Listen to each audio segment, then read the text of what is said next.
Hello, good day, everybody. Welcome to Care Conversations with Crystal. I have with me today one of my dearest friends who is an even better colleague to work with, Connie Pizarro from Oasis Senior Advisors. And she's going to talk to us today about senior living options and how to transition, if needed, to long-term care.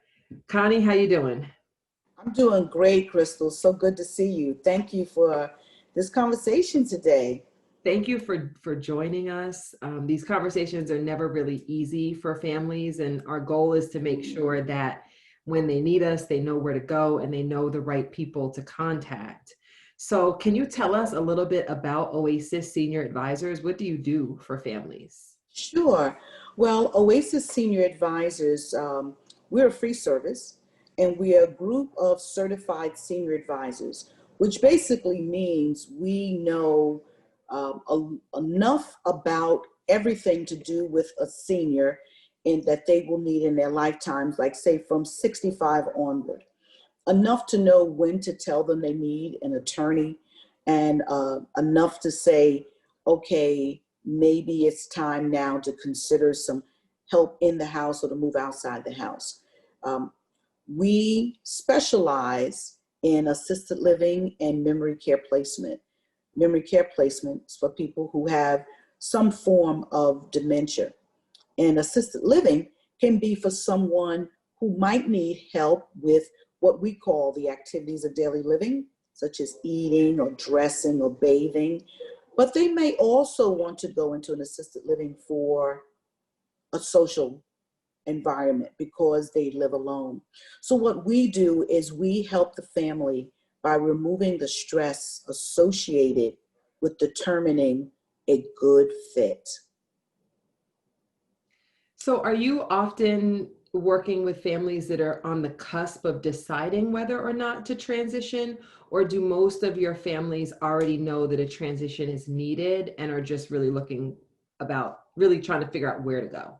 Well, really, we get both, because sometimes, and I'm usually working with the adult children, and they notice a change in their parents, and they're trying to determine, is this change serious enough that we need to do something? So some people actually try to be proactive, but more often than not, I'm dealing with a crisis situation where a fall has taken place, someone is in the hospital, or they're in rehab, they've gone through physical therapy, but they did not get back to the state they were prior to the fall, and the doctor determines that they can no longer live at home safely. Most of the time, we're in crisis mode, which is why I say that we really help the family by removing that stress, because the senior is thinking, I'm going back home. The family is thinking, okay, mom or dad is coming back home. And then they get hit with the news that they can't. And no one is happy about it. No one is raising their hand saying, hey, I want to go move into an assisted living. But there are times that you do need it. And we hold the family's hand and we help them to understand what their options are. And once they understand their options, then they can make an informed decision as to what's best for their loved one. So when you talk about options, let's drill down on that one for a minute. Sure. So a lot of families know that if they can't care for mom or dad or any loved one that they may be caring for in the home, that a nursing home is an option. Mm-hmm. But there are other care levels in between being home and being in a nursing home, correct? Absolutely. And I will say that a lot of families skip a lot of those other options and go straight to a nursing home, because that is what most people know and understand. They know a nursing home. I'm working with a client now, as a matter of fact, and he was telling me, well, Connie, I've already looked at a lot of places for my mom, but let me tell you what they are. And he starts giving me names. And I said, all of those are nursing homes. He goes, yeah, that's what she needs, a nursing home. And I said, no, Your mom has dementia. She needs memory care. Memory care can be provided for her in a memory care community, an assisted living community, or standalone memory care. It does not have to be provided in a nursing home. And a nursing home really should be reserved for when that person truly needs skilled care. Hence, the name is a skilled nursing facility. So sometimes when a person can't walk, people tend to think, oh, they need to go to a nursing home because they can't walk, it's in a wheelchair. But when you think about it, do you need a skilled nurse to push a wheelchair? No, you don't. Anyone can do that. And when you look at the cost that the family will pay to be in a memory care or to be in an assisted living community is far less than the cost of a nursing home. So on that note, let's go into cost a little bit. So Okay. we know, and I can tell all of our viewers, excuse me, that when I have a client who needs help selecting a long-term care facility, especially an assisted living facility, the first person that I'm telling them to call is Connie Pizarro.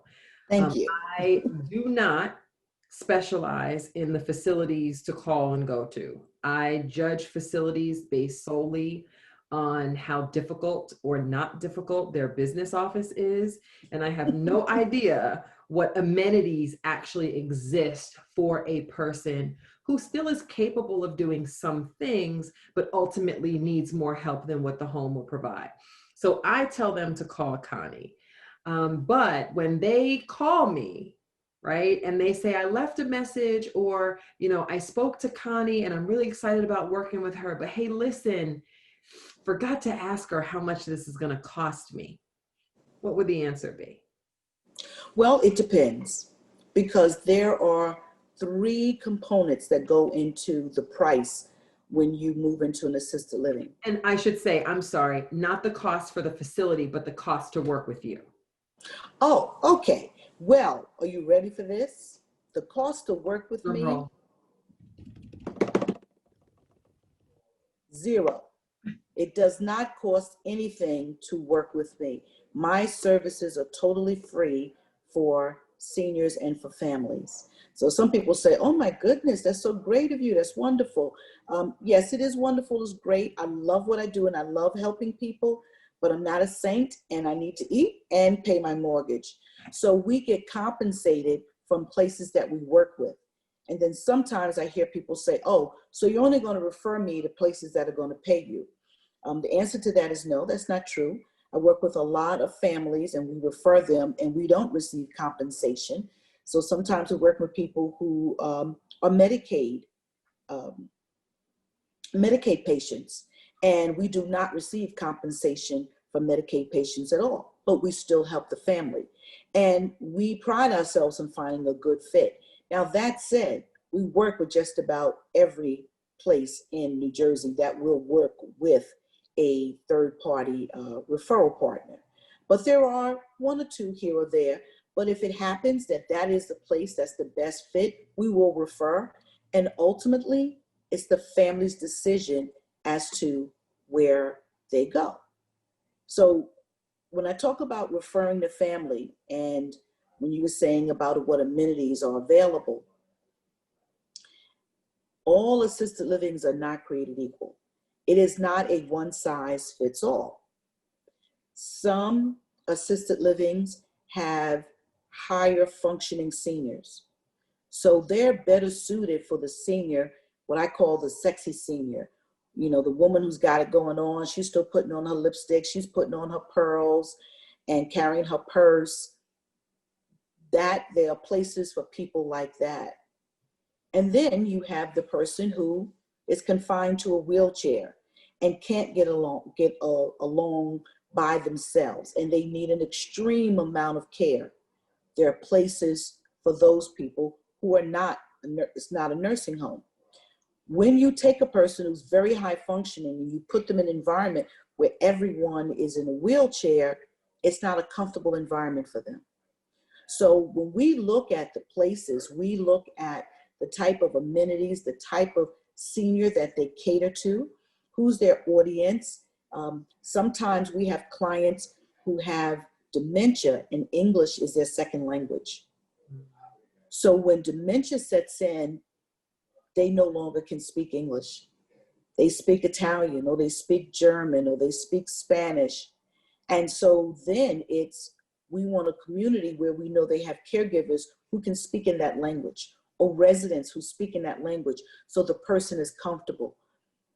In order to know that, you have to be boots on the ground.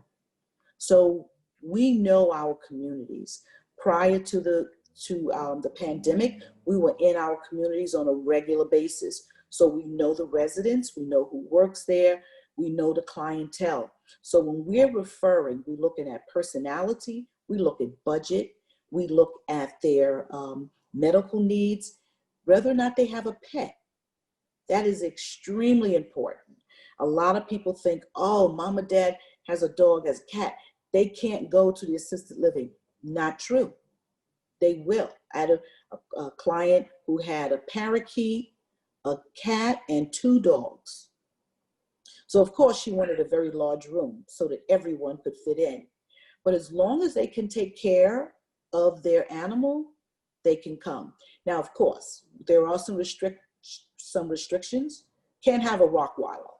Can't have a pit bull. Okay, so there's certain breeds that cannot live in the assisted living, but all of this we take into consideration when we recommend a place to our families.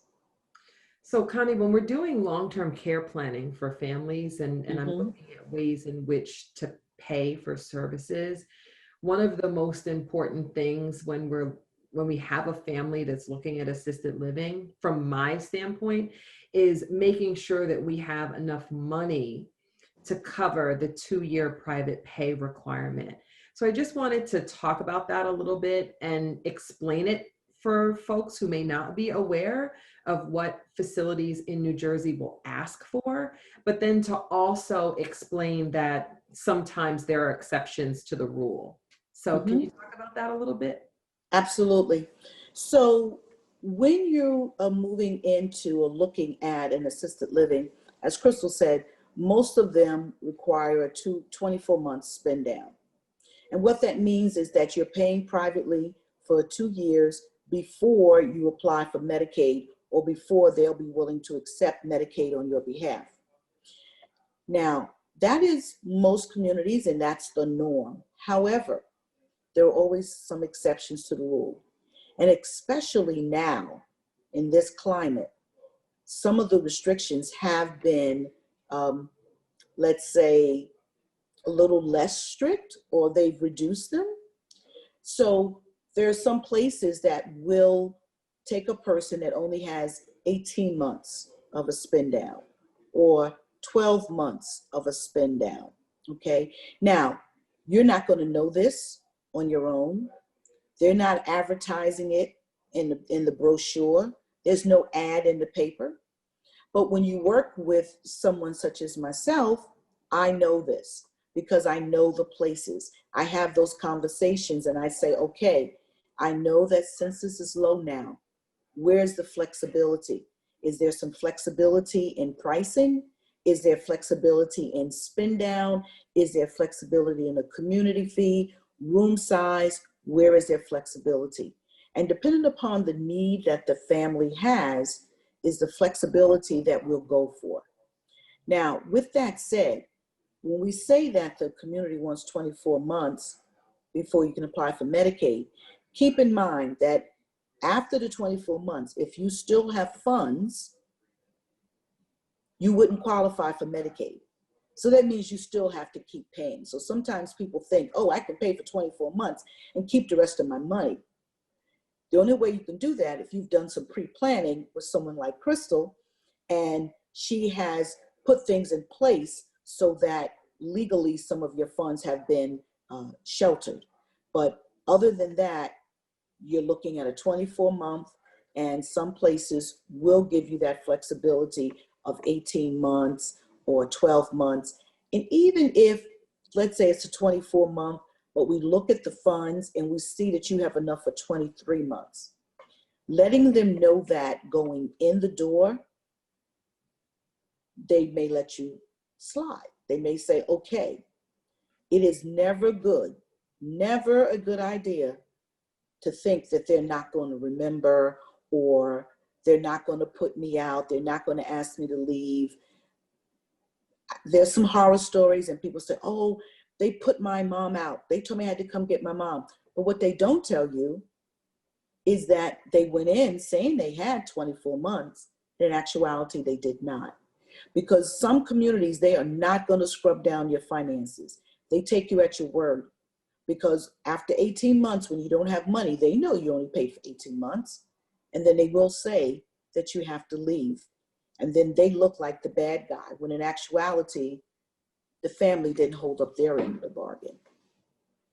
Yeah, we see families at the most critical stages of their lives. You know, there aren't very many events that happen in life that are as stressful as the aging and dying process, Yeah.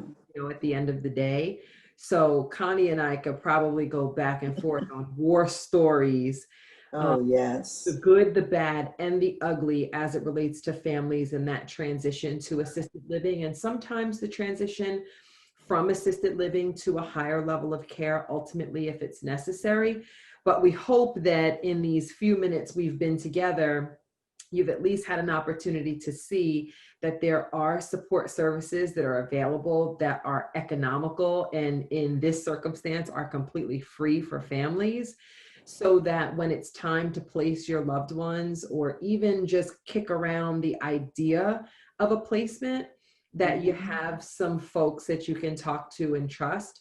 The one thing that I do want to mention about a senior living advisor is that a value that I have to them is that they're local.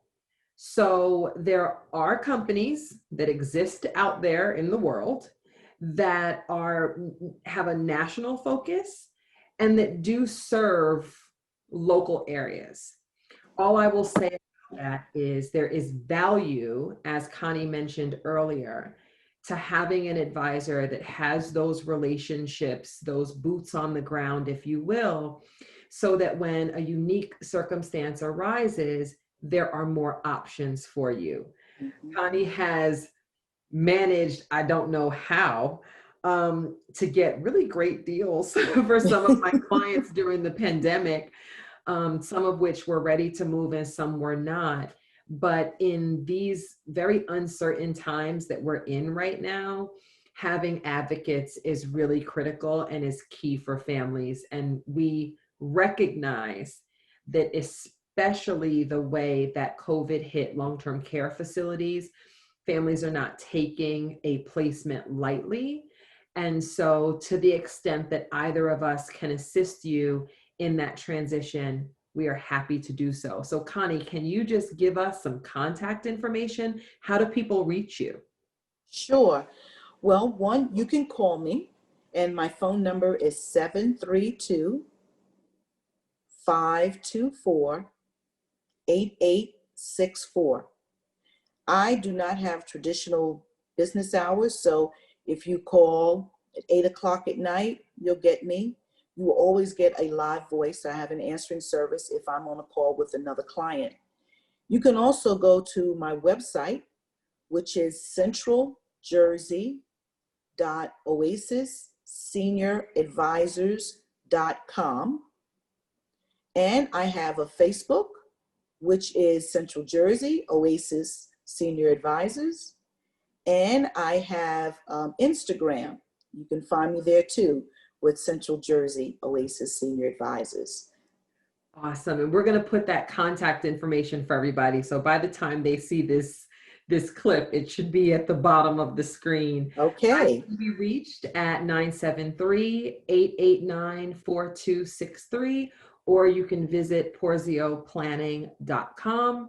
And that may be either online on the World Wide Web, on Facebook, or on LinkedIn.